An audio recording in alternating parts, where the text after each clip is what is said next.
Hermanos, buenos días todavía. A los que no pude saludar hace un rato, buenos días. Si no los saludé es porque llegaron tarde. Llegaron atrasados. De nuevo. Sean bienvenidos los que vemos por primera vez acá. Si es que vinieron en otras ocasiones y no es su primera vez, igual sea bienvenido. A los que nos veíamos hace rato, también damos gracias al Señor porque hoy día están en medio nuestro. Esta es su casa, recuerde, es su casa, no se olvide, puede venir cuantas veces quiera. Traiga algo para el pan, sí, siempre. El Señor los bendiga, queridos. Les voy a pedir que abran sus Biblias en el libro de Números, porque estamos en la serie de Números, ¿ya? En el libro de Números, en el capítulo 22.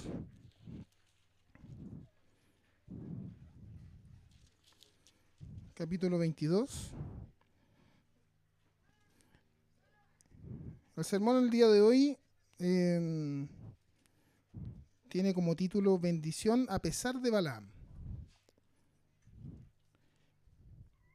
Capítulo 22. Vamos a leer desde el versículo 21 hasta el 40.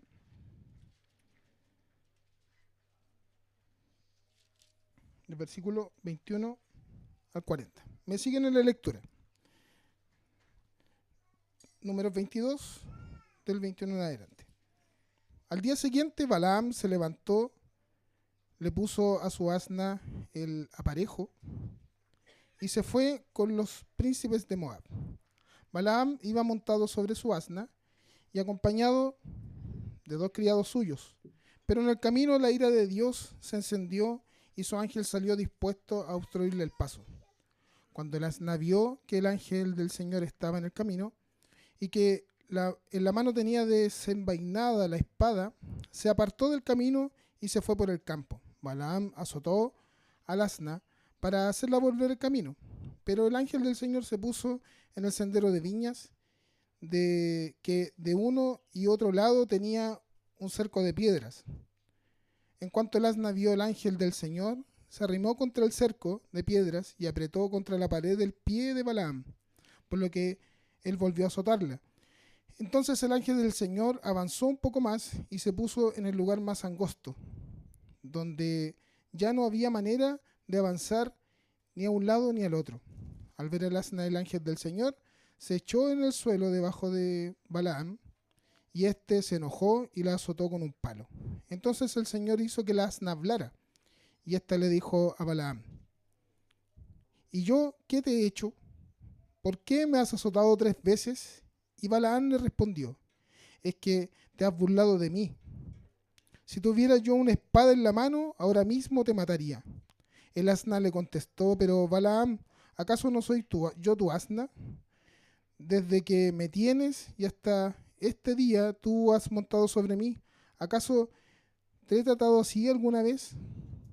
Como Balaam respondió que no, el Señor le abrió los ojos, y al ver Balaam que el ángel del Señor estaba en el camino y con la espada en la mano, se inclinó y se postró sobre su rostro. Entonces el ángel del Señor le dijo: ¿por qué azotaste la asna 3 veces? Como puedes ver, yo he salido dispuesto a no dejarte seguir, porque tu camino me parece perverso. En cuanto al asna, en cuanto el asna me vio, 3 veces se apartó de mí. Si ella no se hubiera apartado, yo te habría matado a ti, y a ella la habría dejado con vida. Entonces Balaam dijo al ángel del Señor: he pecado, y es que no sabía que tú te interponías en mi camino, pero ya que esto te parece mal, voy a regresarme. Pero el ángel del Señor le dijo: puedes ir con estos hombres, pero solo dirás lo que yo te ordene que digas. Y así Balaam se fue con los príncipes de Balac. Y cuando Balac supo que Balaam venía, salió a recibirlo a la ciudad de Moab, la cual estaba en los límites de Arnón, es decir, en los extremos de su territorio. Allí Balac le dijo a Balaam: ¿Acaso no mandé a llamarte? ¿Por qué no acudiste a mi llamado? ¿Crees que no puedo darte muchas riquezas? Balaam le respondió, pues ya estoy aquí, pero no puedo decir nada que Dios no me ordene decir. Y Balaam se fue con Balac y se dirigieron a Kiriat Husot. Allí Balac ordenó sacrificar bueyes y ovejas y los envió a Balaam y a los príncipes que estaban con él. Oremos. Señor, te damos gracias, te pedimos que nos hables en esta mañana. Que tu Espíritu Santo, Señor, vaya redarguyendo cada corazón, Señor, y que podamos ser alimentados por tu palabra, Señor. Dirige mis labios para que no sea lo que yo quiera decir, sino que sean tus palabras, Señor, expuestas en esta hora. Gracias, Señor. Te pedimos todo en el nombre de Jesús. Amén.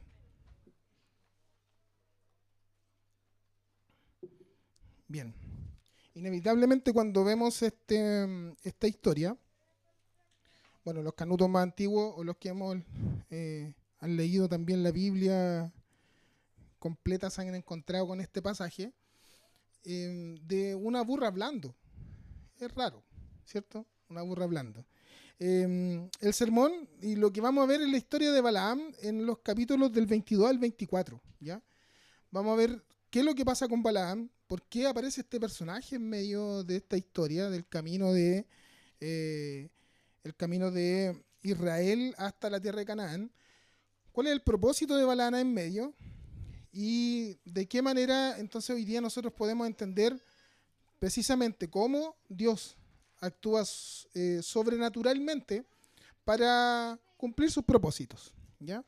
Entonces cuando nos encontramos con esta historia, recordamos inevitablemente que hay un burro hablando. O sea, es un Shrek nomás, ¿cierto?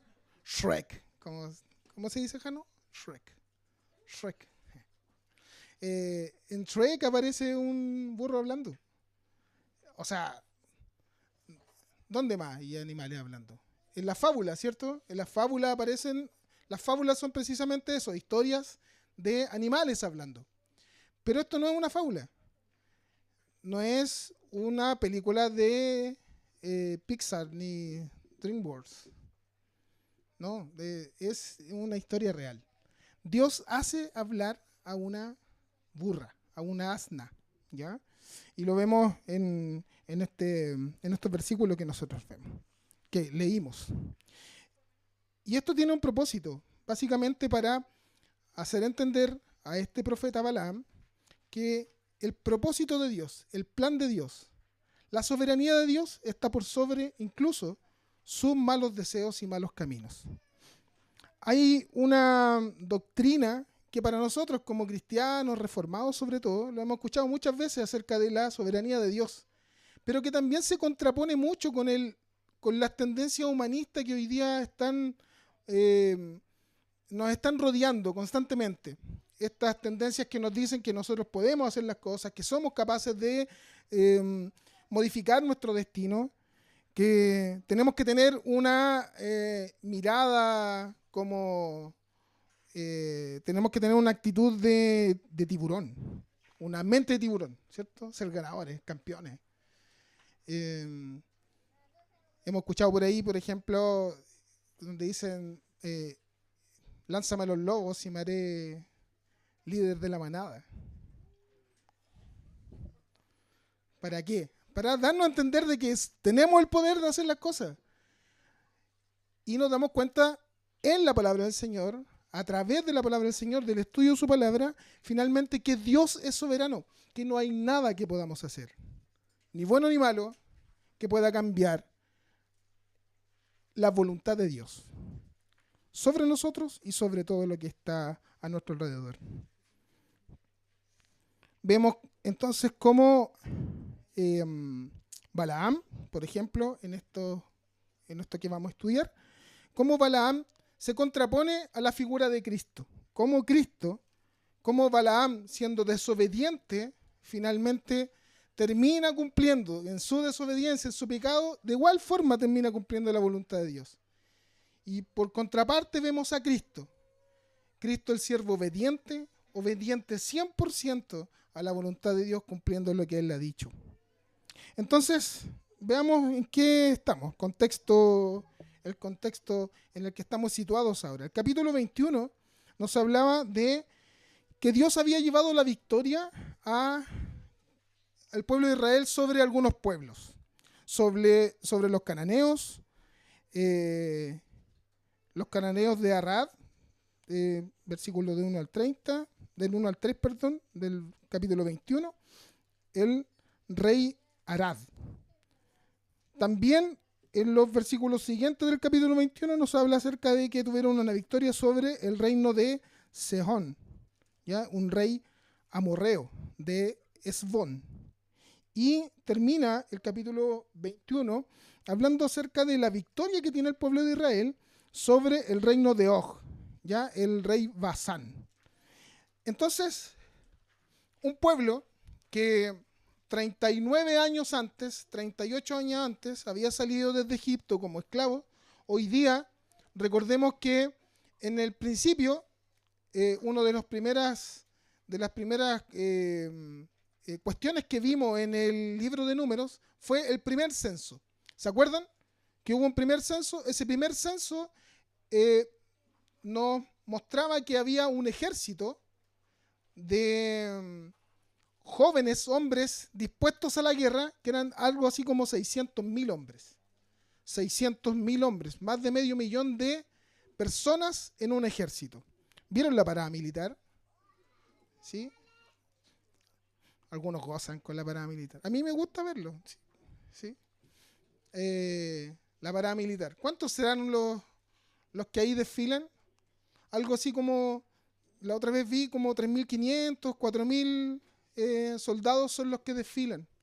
Y son varias horas y vemos pasar gente. Bueno, el ejército de Israel tenía dispuestos 600.000 hombres para ir a la batalla. Y eso sin contar todo el resto de personas que estaban en el campamento, que alrededor eran como 2 millones de personas.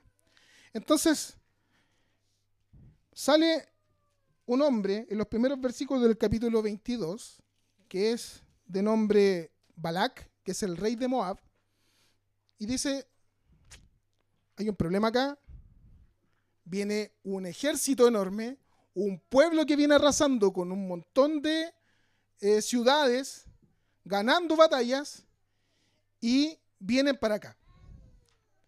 Y Moab era inmediatamente el lugar por donde podían cruzar para llegar a la tierra de Canaán.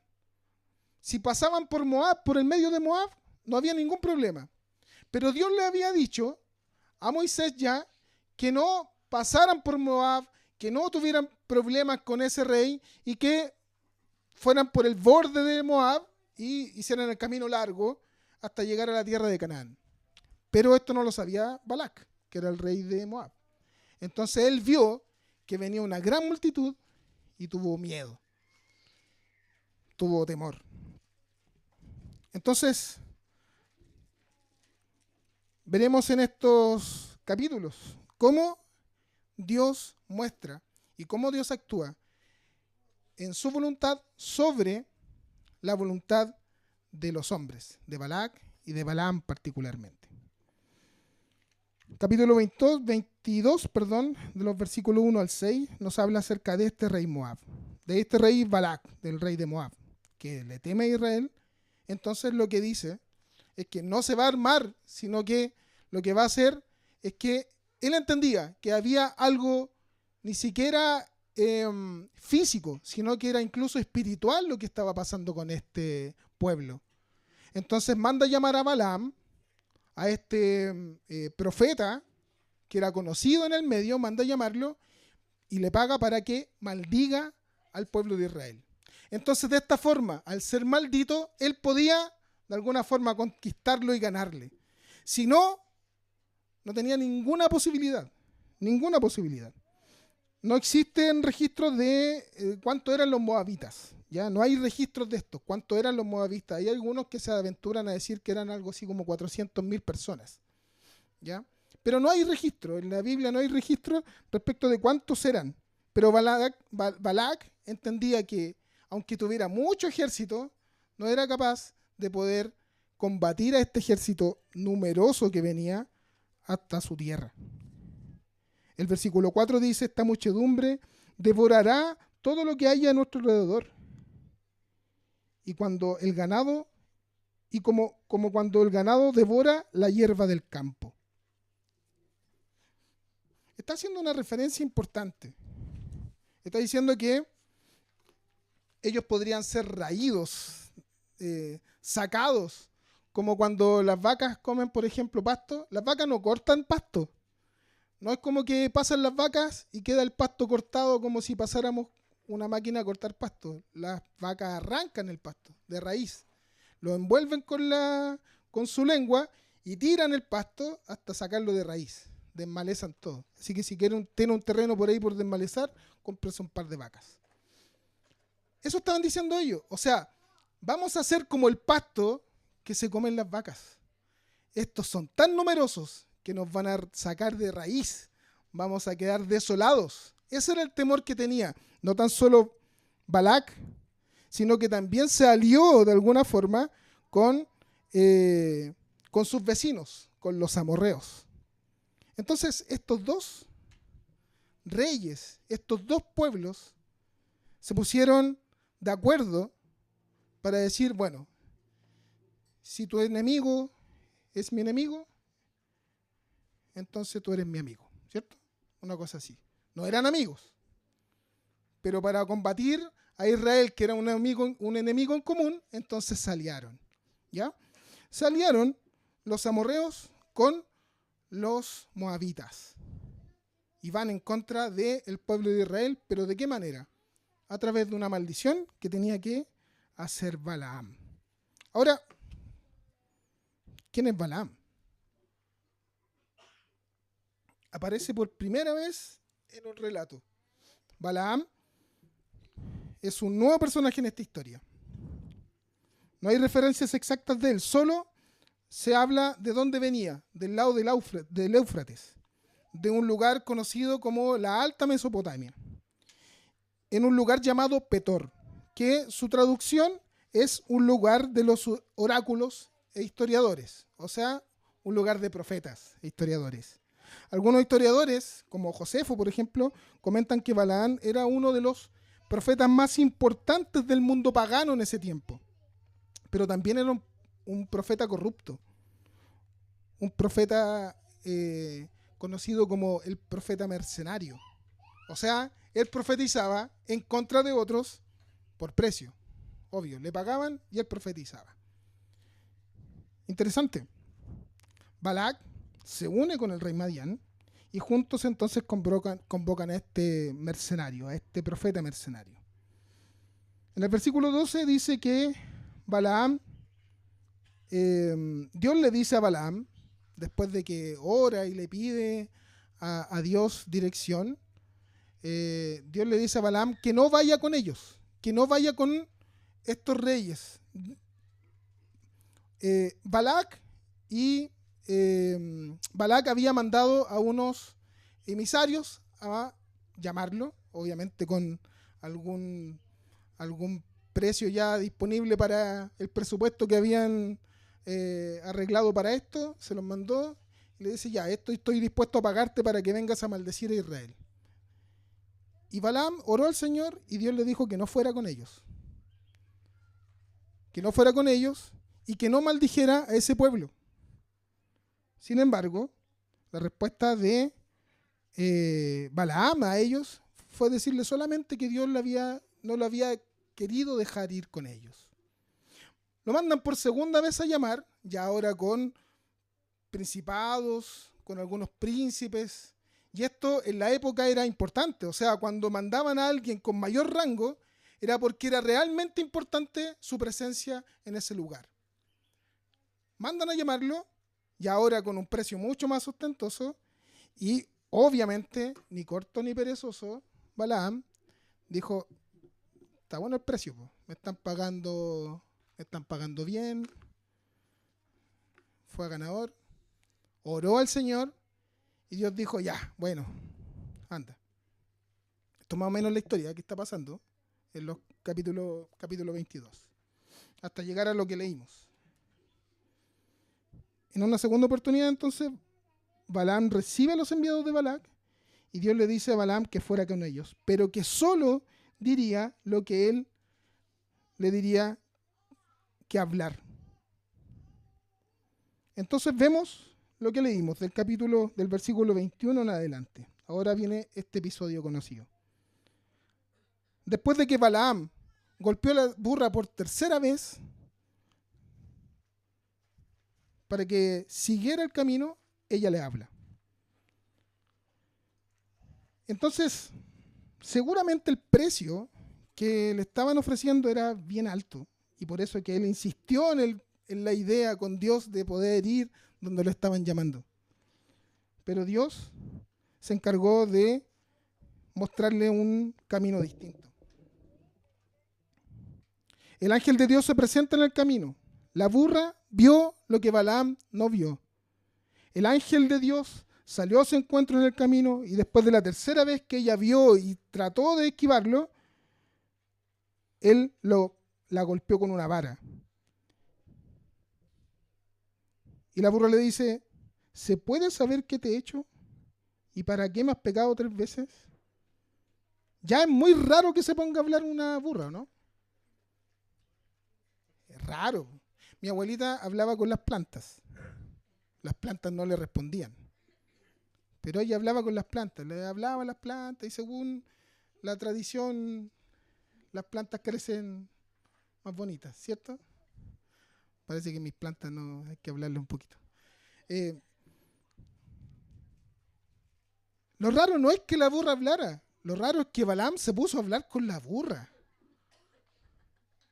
Yo cuando vi esto, inevitablemente me acordé de un chiste, hermano, perdón, pero inevitablemente me acordé de un chiste del guaso que iba con su caballo y su perro, iban caminando y el caballo se echó y no quiso andar y el guaso le pegó al caballo.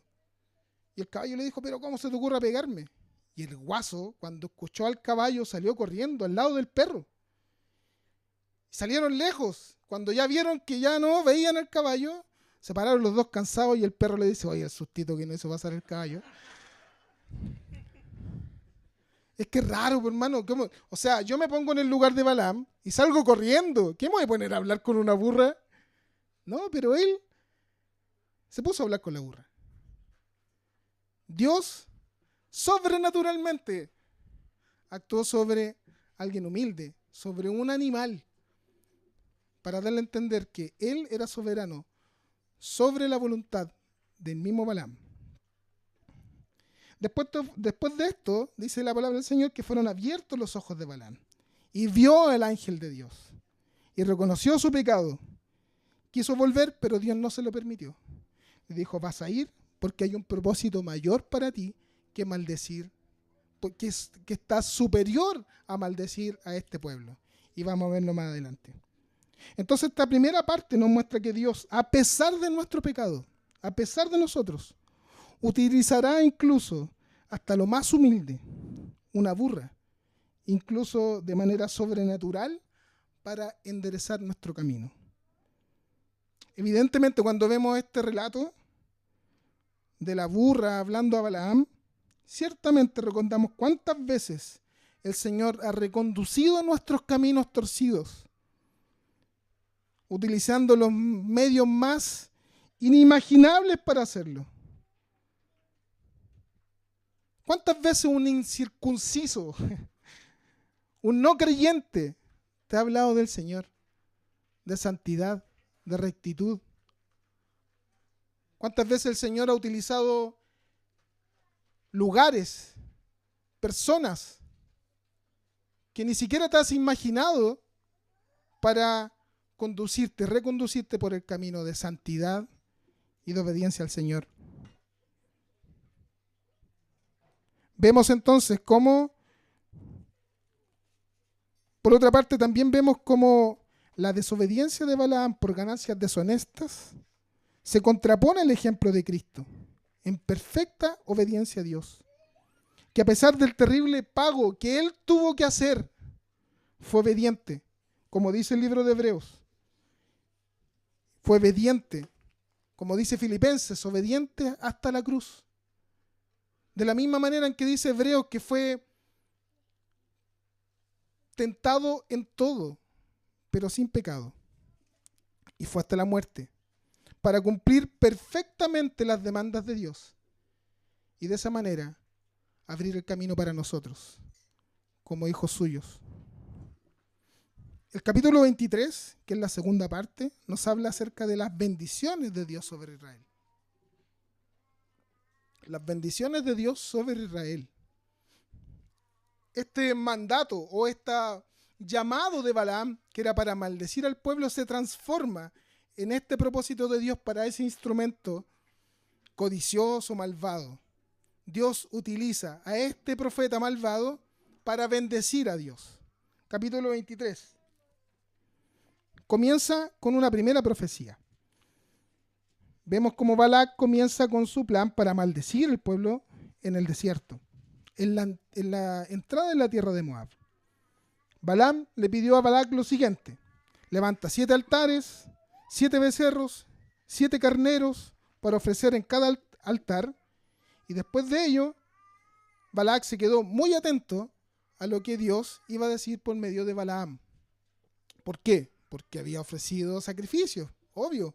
Había levantado 7 altares, había sacrificado 7 carneros y 7 becerros. ¿Cómo Dios, habiendo hecho tanto sacrificio por él, no iba a responder a sus demandas? Entonces se quedó muy atento, escuchando lo que Balaam iba a decir de aquí en adelante, maldiciendo al pueblo. El versículo 8, y es como comienza Balaam, dice: ¿cómo podré maldecir a quien el Señor no ha maldecido? Balaam comienza esta profecía indicando una verdad que para Balac no tuvo mucha gracia. ¿Cómo iba a bendecir algo que el Señor no había maldecido? La impotencia que tenía Balaam de poder maldecir a un pueblo que Dios había bendecido. Eso es lo que estaba viendo Balac. Balaam no podía pasar por encima de esta fuerza tan grande como el Dios mismo que cuidaba de este pueblo. Comienza incluso recordando las palabras de Abraham en el Génesis: maldeciré al que te maldice y bendeciré al que te bendice. Un segundo aspecto de las palabras de Balaam de aquí en adelante les recuerda que ellos tienen una identidad distintiva. Son un pueblo escogido, un pueblo único para Dios. El versículo 9 nos habla acerca de esto. Probablemente para Balaam estas palabras no tienen mucho sentido. Para Balac mucho menos. Sin embargo, para el pueblo de Dios es un claro recordatorio de la promesa de Dios a sus padres, que Israel sería una nación reconocida entre las naciones, incluso bendeciría al resto, y serán benditas todas las naciones por ti, se lo dijo Abraham, y en ti serán benditas todas las naciones. Es un pueblo que habita confiado. Un tercer aspecto de esta primera profecía tiene que ver con que la bendición traería al pueblo el recordatorio de su promesa cumplida.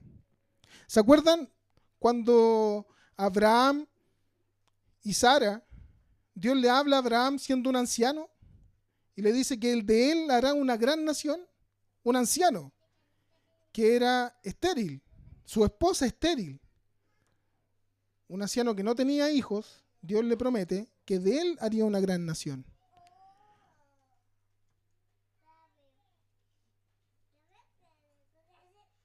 En el versículo 11-12 nos habla acerca de que cuando Balaam vio al pueblo, lo vio como el polvo. Eran tantos los que habían ahí, tantos los que habían, y él habla acerca de esto. Dios le habla acerca de que ellos son como el polvo, son muchos. Entonces, finalmente, este recordatorio es una bendición para el pueblo que estaba escuchando esta profecía. Escuchar nuevamente que el Señor ha cumplido la promesa que le hizo a Abraham, a sus padres, al patriarca, que de él nacería una gran nación, de un hombre y de una mujer estéril. Hoy día eran más de 2 millones que estaban ahí a la puerta de Moab. Como la arena del mar sería la descendencia de Abraham. ¿Quién podrá contar el polvo de Jacob? Ciertamente la promesa de Dios se ha cumplido. Entonces Balac, el rey de Moab, cobró la garantía del contrato, obvio. Oye, yo te traje para maldecir. Yo te traje para que maldijeras este pueblo, no para bendecirlo. Entonces, ¿qué hizo? Lo tomó y lo llevó a otro lugar. Quizá en otro lugar podía resultar la cosa. Del versículo 18 al 20, entonces ya en otro lugar, Balaam comienza una nueva profecía.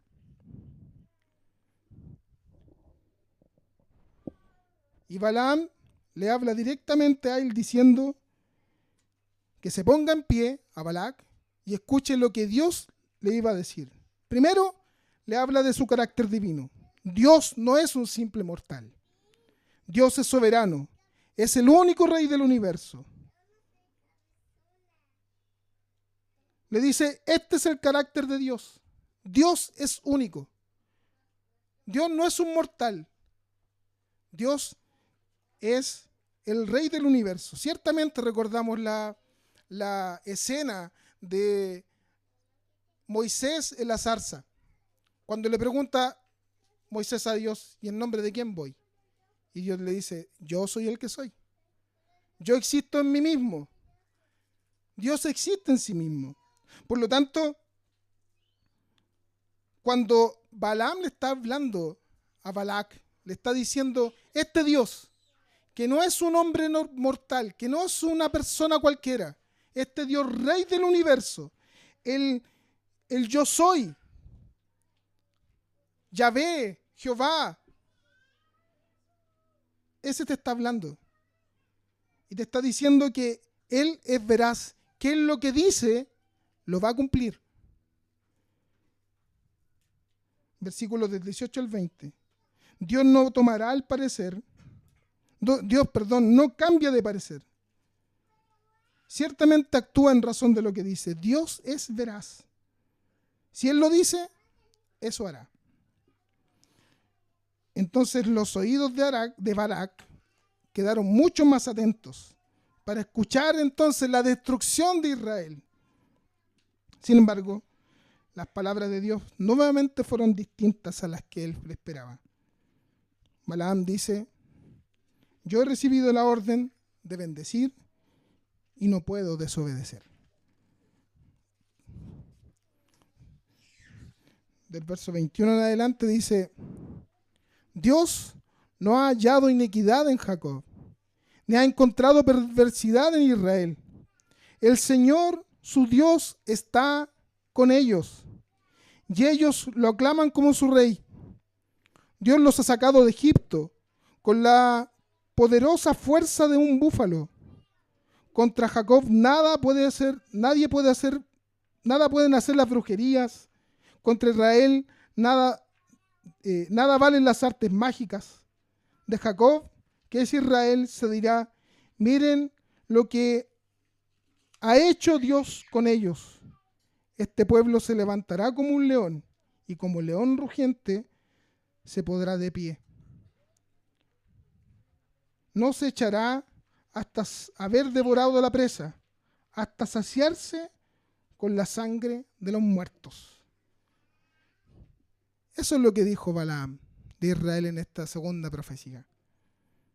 El Señor está con ellos. ¿De qué está hablando Balaam? Parte diciendo que este es un pueblo justo, que es un pueblo sin iniquidad. Y nosotros hace 2 sermones atrás nomás, 3 sermones, bueno, todos los sermones hemos visto cómo este pueblo no es justo, no es santo. Sin embargo, para Dios sí es santo, sí es justo. Si es un pueblo que Dios ha puesto su gracia sobre ellos. Y sobre ellos no vendrán brujería ni artes mágicas, porque Él los protege. Las palabras de Balaam ciertamente nuevamente hacen eco en las promesas hechas en sus antepasados. El Señor será Dios de ellos, estará con ellos. ¿Se recuerdan las palabras de Dios a Abraham, de Dios a Moisés? Ustedes serán mi pueblo y yo seré su Dios. Él estará en medio del pueblo. Nuevamente se recuerdan las palabras, las promesas de Dios a sus padres en medio de este campamento. Esta promesa no tan solo es una verdad para los israelitas en el desierto, a la puerta de Canaán, sino que también para nosotros, para darnos cuenta que el Señor no solo promete salvarnos y cuidarnos como gobernador que mira de lejos, sino que habita entre nosotros. Él es el Emanuel, que ha venido para vivir en medio nuestro. Finalmente, Balac, al ver que Balaam no tan solo no maldice el pueblo, sino que lo bendice, le dice: si no los vas a maldecir, entonces tampoco los bendigas. Balac estaba tan decidido a maldecir a los israelitas que consideró que merecía la pena probar una vez más si es que podía maldecirlos. Entonces quizás cambiar de lugar otra vez. Eso sería la opción correcta para poder maldecir al pueblo. El Dios de Israel, de alguna forma, si él elevaba nuevamente ofrendas y se cambiaba de lugar, olvidaría su promesa y sería influenciado de cierta forma para poder maldecir al pueblo y él obtener la victoria. Eso es lo que quería Balac. Entonces, a pesar de los esfuerzos de Balac y el deseo de Balaam también de maldecir a Israel para que los moabitas vencieran al pueblo de Dios, el Señor mostró su misericordia. Por medio de los labios de un hombre impío, Dios recordó que Él cuida de sus hijos, aun en los momentos más difíciles de la vida, y también cuando son blancos de críticas y malos deseos. Dios permanece fiel, aunque todo parezca en contra. Hoy vivimos tiempos difíciles, llenos de incertidumbre, cambios sociales, políticos en nuestro país, que muchas veces pueden generar temor. Pero la Biblia nos enseña a confiar en la soberanía de Dios. Nada escapa de su control. Lo que Dios ha dicho, eso se va a cumplir. Aunque nosotros no tengamos control sobre ello. El Señor es soberano. Aún, incluso la muerte de Jesús estaba dentro del plan eterno. De repente nosotros creemos que la muerte de Jesús vino como plan B, porque el hombre pecó, entonces tuvo que venir Jesús. ¿No? El plan eterno de Dios era que nosotros fuéramos siempre incapaces y que el mismo Dios se entregara a sí mismo para hacernos salvos. No es un plan B, es el plan perfecto de Dios para ti y para mí. Isaías 53 dice, habla acerca de el siervo sufriente. Ese mismo siervo, nuestro Salvador, oró en angustia, en dolor, en sufrimiento, pero también en confianza.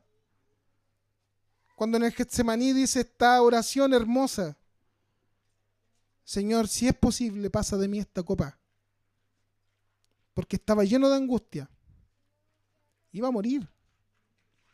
Pero las palabras de Jesús terminan diciendo, pero que no se haga mi voluntad, sino que se haga la tuya. Jesús se sometió completamente al plan del Padre y habló solo lo que Dios le indicó. El Hijo de Dios, dueño de todo, no trató de cambiar la historia a su favor, sino que confió plenamente en la voluntad del Padre. Y si Él, siendo quien era, no quiso cambiar las cosas, cómo nosotros queremos muchas veces, pretendemos cambiar la voluntad de Dios en nuestro favor. Oramos y creemos que orando mucho, viniendo mucho a la iglesia, siendo buenas personas, haciendo cruzar a 10 abuelitas diarias la calle, el Señor nos va a mirar con su favor y va a cambiar su voluntad a nuestro antojo. La oración nos tiene que llevar a que nuestra voluntad se alinee con la voluntad de Dios. A que dejemos de ser nosotros los importantes y sea Dios el importante. Eso es lo que nos está dando el ejemplo Jesús en la oración. Está diciendo, Señor, aquí lo importante eres tú. Padre, el importante eres tú. ¿Cuántas veces nos hemos visto diciéndole a Dios que es injusto, que es malo, que es malvado, que no sabe que nosotros, que nuestro plan es mejor que el de Él? Aprendamos de Jesús. Finalmente, en el capítulo 24, vemos dos visiones que son realmente importantes. Capítulo 24, del versículo 1 al 9, nos habla acerca de una provisión de Dios. Balac intenta una vez más maldecir al pueblo por medio de Balaam. Este nuevamente le pide levantar altares y sacrificios a Dios. Sin embargo, en Balaam pasó algo distinto. Ya no recurrió a las hechicerías para maldecir al pueblo.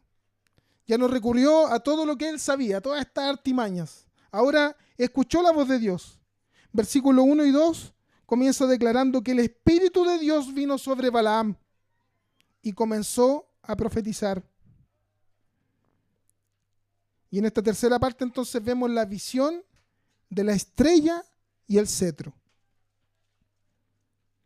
En su tercera profecía, Balaam, movido por el Espíritu de Dios, dejó sus prácticas paganas y contempló a Israel acampando en orden alrededor del tabernáculo. Y en lugar de maldición, proclamó bendición. El mensaje de aquí en adelante muestra abundancia y fidelidad del Señor a su pueblo.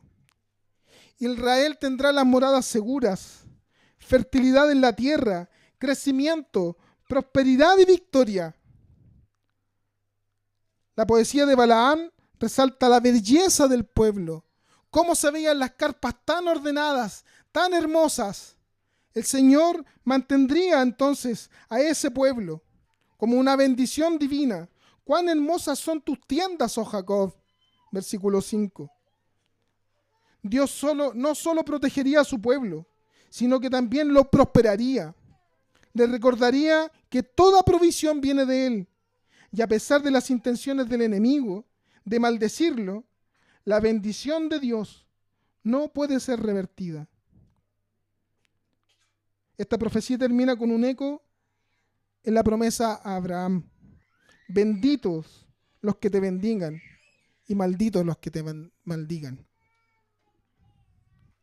De los versículos 15 al 19 nos habla de que Balaam, iluminado por el Espíritu Santo, miró más allá del Jordán y anunció la llegada de un rey, de un cetro que se levantaría, un cetro eterno que saldría de Jacob.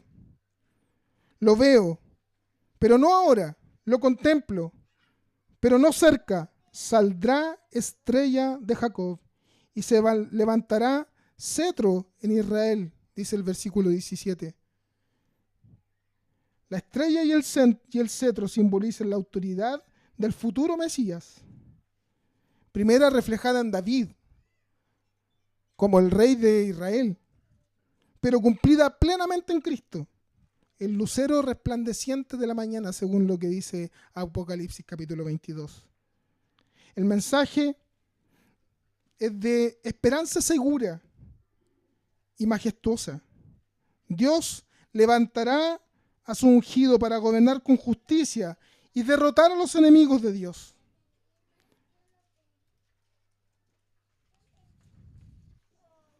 La última profecía de Balaam anuncia la derrota de los enemigos de Israel, los que vendrán en adelante, Amalek, Edom, Asiria y las otras naciones. Estos juicios no exaltan el poder de Israel en términos humanos, sino que exalta la soberanía de Dios sobre las naciones y la protección sobre su amado pueblo.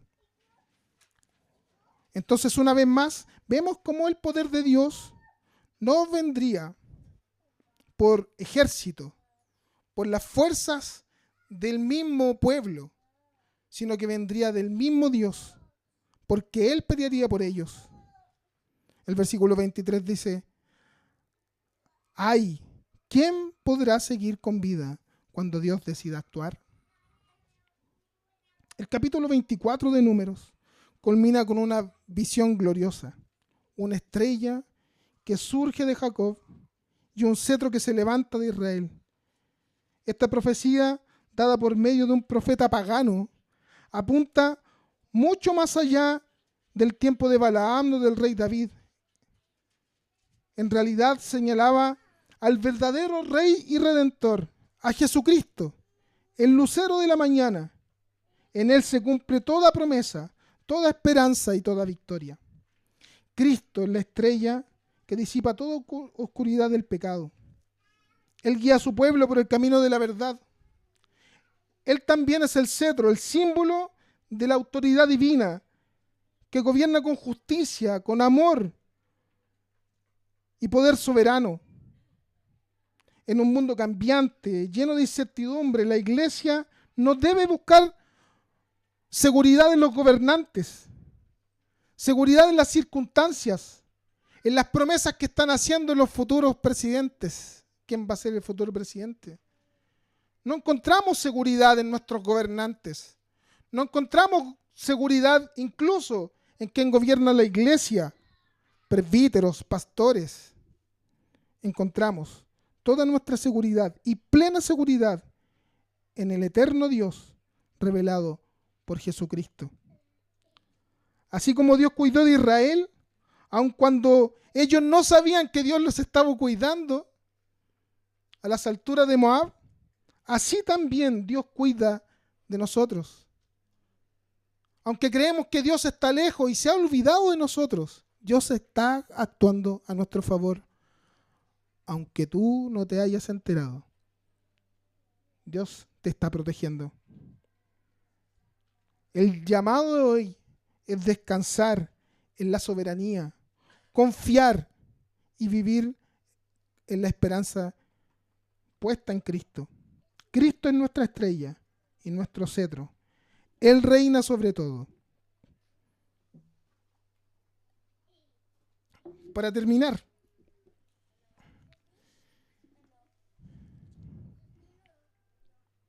se estiman que hay algo así como 20.000 millones y 2.000 billones de galaxias en el universo.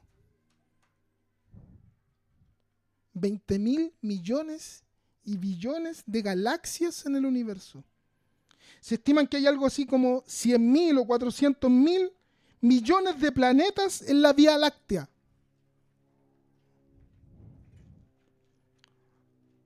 Hay algunos descubrimientos astronómicos que hablan que hay cerca de 3.200 sistemas planetarios. Y dentro de esos 3.200, el sistema solar. El sistema solar, actualizado hoy día, son 8 planetas, ¿cierto? Que son Mercurio, Venus, la Tierra, Marte, Júpiter, Saturno, Urano y Neptuno. Hasta hace unos 10 años atrás, Plutón, ¿ya? Que se sacó de los planetas. Plutón, un nanoplaneta le dicen ahora. 8 planetas. El planeta Tierra tiene algo así, actualizado el año 2024, algo así como 8.200 millones de habitantes, de los cuales tú, yo, somos uno de ellos. ¿Cómo pretendemos creer que podemos saber mejor que el Dios creador de todas estas cosas, que sostiene el universo con sus manos? ¿Cómo podemos pretender que sabemos mejor que Él lo que es bueno para nosotros? Ciertamente en nuestra ingenua mente, pero también pecaminosa, muchas veces ponemos nuestros deseos, por sencillos y aparentemente buenos que se vean, los ponemos por sobre la voluntad de Dios. Y finalmente creemos que lo que nosotros pensamos para nosotros es mejor que lo que Dios ha pensado. Pero créanme, la voluntad de Dios siempre se cumple. Siempre. Recuerdo cuando el Benja estaba, y con esto terminó, cuando el Benja estaba recién aprendiendo a caminar, que debe haber sido como los 17 años más o menos. Cuando el Benja estaba recién aprendiendo a caminar, ahí está el Benja, ya aprendió a caminar.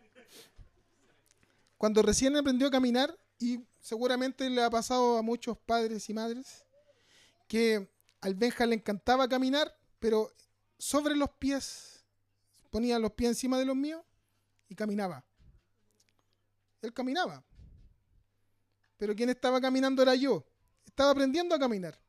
Y él ponía con toda seguridad sus pies sobre mis pies, sabiendo que por donde yo caminaba era un lugar seguro y que él podía caminar seguro. ¿Saben lo que es la soberanía de Dios? Es que usted entregue todo lo que usted tiene. Tome las manos del Señor, ponga sus pies sobre los pies de Dios, porque Él camina por usted. El Señor nos bendiga. Oremos. Señor, te damos gracias. Te bendecimos, Señor, porque tú eres bueno.